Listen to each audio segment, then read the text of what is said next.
Assalamualaikum warahmatullahi wabarakatuh. Selamat pagi. Hari ini kita akan membahas mengenai hukum Coulomb, pembahasan tentang gaya listrik.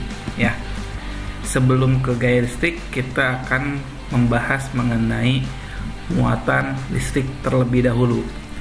Muatan listrik simbolnya adalah Q. Muatan listrik memiliki beberapa sifat, di antaranya yang pertama, ada dua jenis muatan listrik, yaitu muatan positif yang dinamakan proton dan muatan negatif kita namakan dengan elektron. Nah, ini kita gambarkan sebuah atom, ini kita sebut inti atom, kemudian ada kulit atom. Nah, di dalam inti atom ada partikel yang tidak bermuatan, tidak memiliki muatan listrik. Kita sebut dengan neutron, simbolnya N kecil. Di dalam inti atom juga terdapat partikel lain yang bermuatan positif, yang kita sebut dengan proton, simbolnya P. Sementara elektron itu ada di kulit atom, bermuatan negatif, simbolnya adalah E. Ini merupakan model sederhana dari sebuah atom. Ada inti atom, ada kulit atom. Di dalam inti atom terdapat dua partikel, yaitu neutron dan foton. Sementara di kulit atom terdapat partikel negatif yang disebut dengan elektron. Ya. Kalau modelnya lebih kompleks lagi, mungkin bentuknya tidak seperti ini ya. Nah, jenis-jenis atom. Atom netral. Nah, apa atom netral itu? Atom netral itu kalau jumlah proton dan jumlah elektronnya itu nilainya sama. Dari gambar ini kita bisa lihat bahwa jumlah protonnya ada 4, 1, 2, 3, 4. Jumlah elektronnya juga sama, ada 4, 1, 2, 3, 4. Maka atom ini kita bisa namakan dengan atom netral. Atom positif jika jumlah protonnya lebih banyak dibandingkan jumlah elektronnya. Dari gambar terlihat bahwa jumlah protonnya ada 4, sementara jumlah elektronnya adalah ada 3. Dan yang terakhir, atom negatif merupakan atom yang memiliki jumlah elektron lebih banyak dibandingkan jumlah protonnya. Jumlah elektronnya ada 5, sementara jumlah protonnya ada 4. Elektronnya ada 5, 1, 2, 3, 4, 5, sementara protonnya ada 4. Ini kita sebut dengan atom negatif. Sifat yang kedua dari muatan adalah muatan itu bersifat kekal, tidak berubah. Nah, muatan hanya bisa dipindah, tidak bisa diciptakan maupun dimusnahkan. Hanya terjadi perpindahan muatan listrik, ya. Jadi muatan itu tidak bisa diciptakan atau dimusnahkan, tetapi hanya terjadi perpindahan muatan listrik. Contoh sederhananya adalah percobaan ketika plastik digosok dengan sebuah kain wol. Ketika plastik yang awalnya atom normal, jumlah proton dan elektronnya sama, digosok dengan kain wol, maka elektron dari kain wol berpindah ke plastik. Kain wol memiliki banyak elektron, dia berpindah ke plastik, sehingga elektron pada kain wol berkurang dan elektron pada plastik bertambah.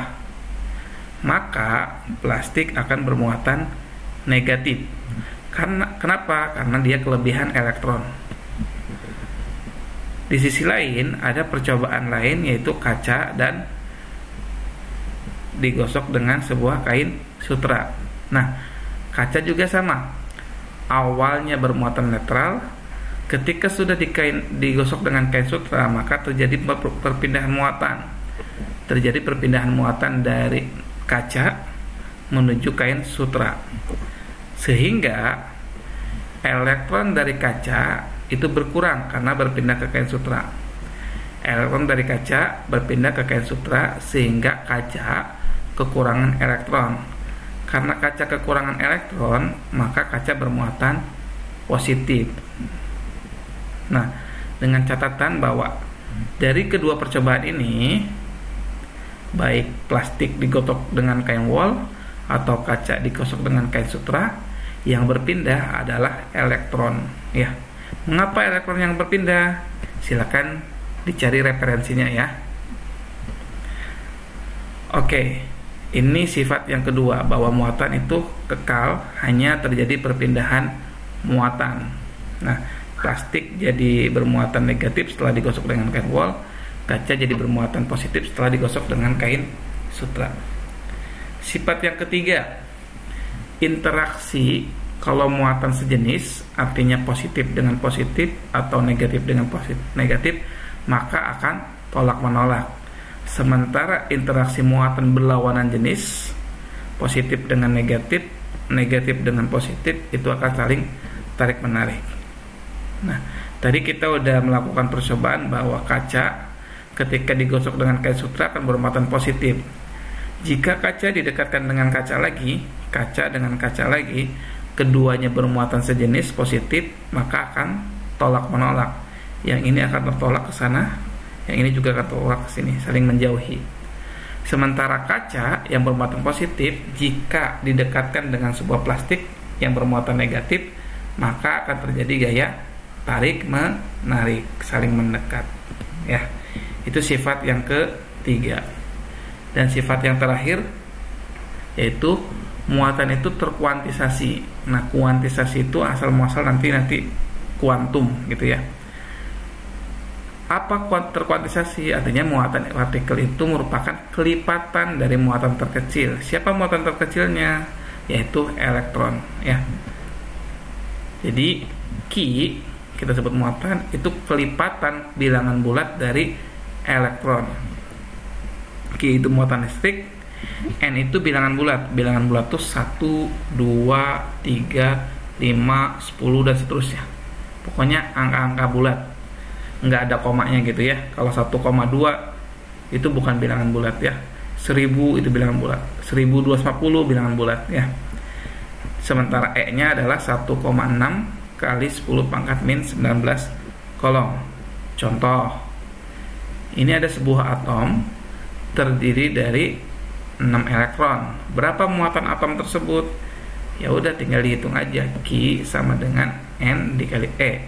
N-nya ada 6 dikali E-nya 1,6 kali 10 pangkat 19. 6 dikali 1,6 hasilnya adalah 9,6 kali 10 pangkat min 19 kolom.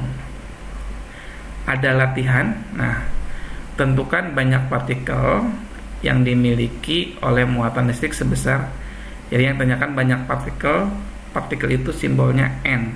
Rumusnya Q sama dengan N dikali E. Maka kalau N itu Q dibagi E. Nah, kalau yang A itu muatannya atau Q-nya 1 nanokolom. Nano itu 10 pangkat min 9. Tinggal 1 kali 10 pangkat min 9 dibagi 1,6 kali 10 pangkat min 19. Hasilnya bilangan bulat ya. B 2 nanokolom, C 3 nanokolom, D 4 nanokolom, E 5 nanokolom, F 6 nanokolom, E dan seterusnya menyesuaikan nomor absen. Kalau absennya sampai angka 30 ya sampai seterusnya. Nah, berarti nilainya 30. Jadi ini pengerjaannya masing-masing aja ya. Untuk absen A1 berarti yang A, absen 2 itu yang B, nilainya 2 nanokolom. Absen ketiga itu yang C, 3 nanokolom dan seterusnya. Mudah-mudahan paham untuk pembahasan pendahuluan ini. Terima kasih, kurang lebihnya mohon maaf. Assalamualaikum warahmatullahi wabarakatuh.